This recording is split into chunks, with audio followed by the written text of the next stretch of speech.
Hello बच्चों, let's read this question. The question says assertion quantization of electric charge is a basic law of nature. Reason there is no analogous law on quantization of mass. Option first, both assertion and reason are correct and reason is the correct explanation of assertion. Option second, both assertion and reason are correct but reason is not the correct explanation of assertion. Option third, assertion is correct but reason is incorrect. Option fourth, assertion is incorrect but reason is correct. तो इस question के अंदर हमसे क्या बोला गया है कि क्वांटाइजेशन ऑफ इलेक्ट्रिक चार्ज जो है ये बेसिक लॉ है नेचर का. रीजन इसका दे रखा है कि मास के क्वांटाइजेशन के लिए कोई लॉ नहीं है. तो बात करते हैं की कंसेप्ट की. की कंसेप्ट की यदि बात की जाए तो की कंसेप्ट इस क्वेश्चन के लिए हमारे पास क्या होगा. हम बात करते हैं क्वांटाइजेशन ऑफ चार्ज की. Quantization of charge. Quantization of charge से जनरल मीनिंग हमारा क्या है कि किसी बॉडी के ऊपर टोटल चार्ज जो है वो किसी एक फंडामेंटल इलेक्ट्रिक चार्ज के इंटीजर मल्टीपल के अंदर होगा.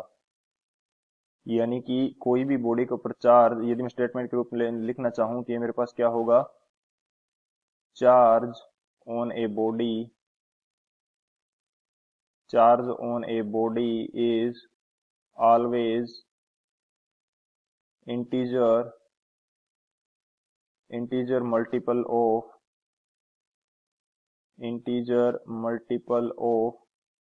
a fundamental unit charge.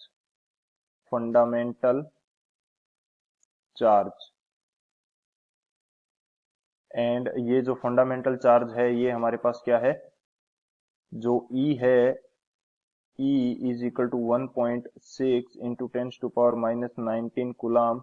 ये हमारे पास फंडामेंटल चार्ज है. तो ये हमारा क्या हो जाता है, क्वांटाइजेशन ऑफ चार्ज. तो बात करते हैं सॉल्यूशन की. सॉल्यूशन की यदि बात की जाए, सॉल्यूशन की यदि बात करें तो क्वांटाइजेशन से मीनिंग है कि जो हमारा किसी भी ऑब्जेक्ट के ऊपर चार्ज है तो वो इंटीजर मल्टीपल होगा एक फंडामेंटल चार्ज का. फंडामेंटल चार्ज हमने देख लिया कि उसकी वैल्यू क्या है, E की इक्वल. यदि यहाँ पे किसी बॉडी के ऊपर यदि मैं बोल देता हूँ कि 4 कूलम्ब चार्ज है, 4 कूलम्ब चार्ज है, तो ये जो चार्ज होगा इसको मैं बोल सकता हूँ कि ये कितना टाइम्स है, 4 टाइम्स ऑफ 1 कूलम्ब.